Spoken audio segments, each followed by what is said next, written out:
So how many songs are in your catalog now? I think we're up to 18 million songs, but it's growing with 10 or 20,000 songs a day. So it's still very much an expanding catalog. When I was looking at it last week, I was surprised that there were, and I don't remember the specifics, but there were particular albums by pretty well-known bands that were not yet on Spotify. There were particular bands. My son's a musician. I was happened to be on the phone with him when he called when I was on my laptop looking at your service for the first time in a little while, and he said, and I said, you must love this, and he said, it's great in a lot of ways, but I really think there are holes in the catalog. So talk about why would there be holes in the catalog? Well, I mean, if you take it back to iTunes, there were a lot of holes initially in iTunes catalog. I think they had 200,000 when they started or something. Yeah, and it rose to not as much as you had. Yeah, he had all the music.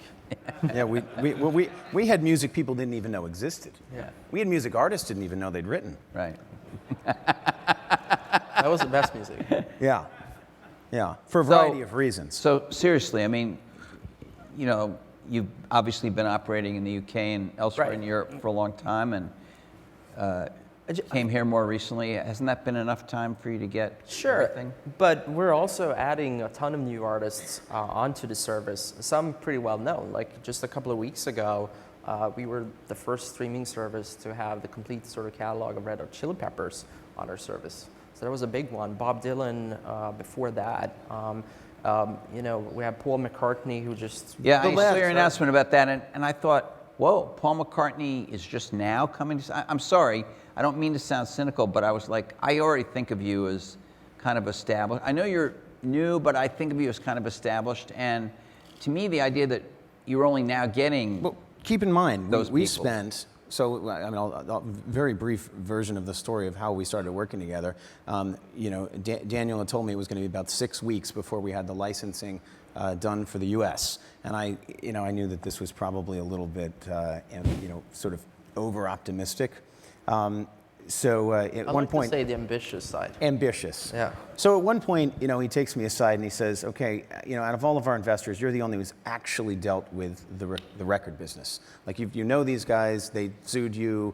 You've sort of been in this kind of weird political thing with them for a decade. You know, you really know what you're getting into. Why are you doing this? And do you really want to do this? I'm going to give you one chance to pull the ripcord and just get out of it before this investment closes." And I said, "Daniel, I know what we're getting ourselves into. It's not going to take 6 weeks. It's going to take 12 weeks, and I'm in." Well, 2.5 years later, 2.5 years of the most intense, complex political negotiation, we finally launched in the U.S. So you know that sort of puts in perspective. Was any of that because while you did know the music labels, you knew them in a way where maybe you weren't their favorite person? You know, it's interesting. There's a handful of people who you know looked at it that way, but by and large, it's a new group of guys running the companies now, and a new group of guys and gals running the companies, and they saw themselves as being more progressive-minded. They saw themselves as needing to embrace technology. They certainly didn't hold a grudge. I mean, they won, in a sense. We shut down, they kept going.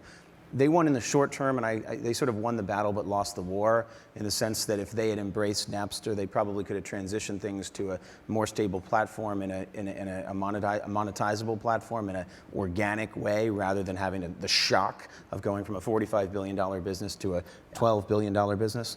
But yeah, I don't think that there was any ill will, and in fact, the you know various other things I did in technology gave me a little more credibility in those negotiations that I didn't have when I was a 19-year-old. Facebook, you know, a few other things. A few other things, Facebook. Yeah. There is some truth to the fact that we are moving back to a singles-driven universe.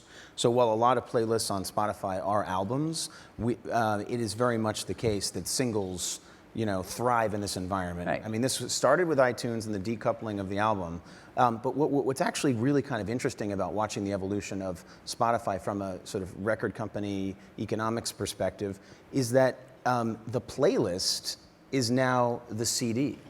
So it used to be that you would put a couple songs on a couple songs on a CD would be wanted desperately by the consumer, and the rest of it was garbage. And they'd have to go buy this entire CD in order to get those 2 songs. Well, we have a new bundle now, and it's called a playlist. And the advantage of a playlist And you know over what it a is? CD, It's really the mixtape. it's really the Exactly. mixtape, Exactly. but accelerated on a massive scale. And now, if you want the playlist, now instead of wanting just 2 songs on a CD, you want every song on the playlist. The average playlist is 22 songs.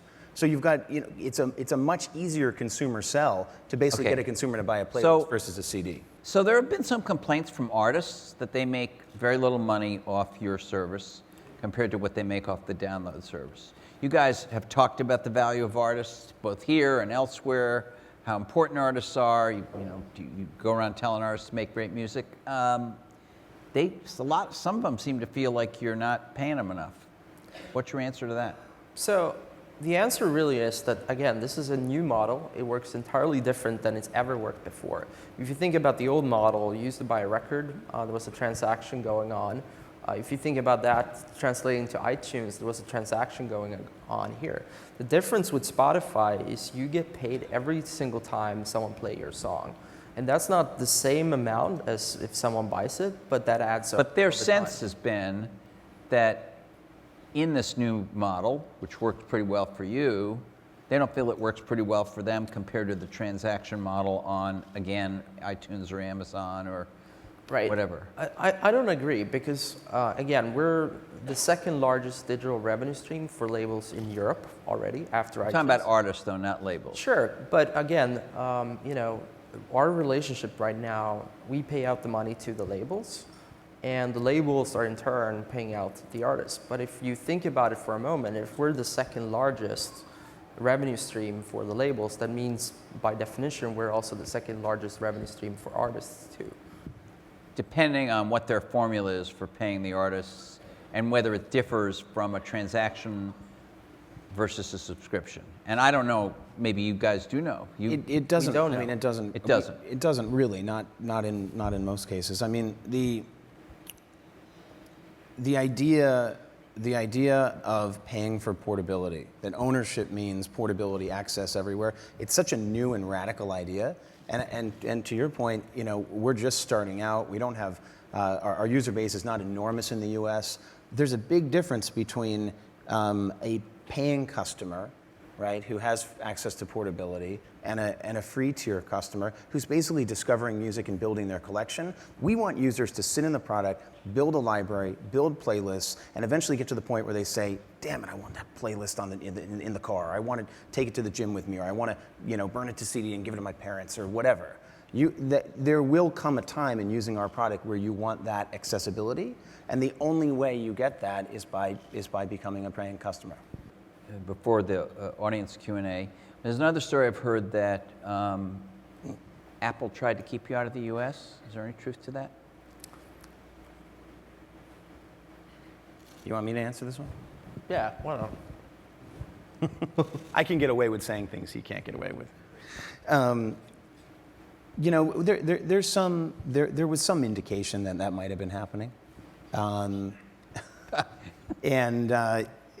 it's a very That's a very tough, detailed answer. It's actually a very small industry in a lot of ways. Certainly much smaller than it was 12 years ago. But it's a bunch of it's a handful of guys who are really running this industry. I'm talking about the record industry. The record business, and they tend to talk amongst each other about all this stuff. And we spend one of our core competencies, which is weird as a technology company, is our licensing and legal and negotiation framework. We came to the conclusion very early on that we weren't just going to make technology, license a deal, and then ship it. We were actually going to have a never-ending negotiation. So we are always in negotiation. We don't negotiate, then ship product, then move on, and then come back a year later and renegotiate. We're in constant renegotiation. Daniel alluded to some of that. And in that process, you hear things. People send you emails, and there is definitely a sense in which Apple was threatened by what we were doing, But realistically, what we're doing is still such a small part of their overall business. Even if their music store component of iTunes went away, it wouldn't be, hugely significant to their bottom line.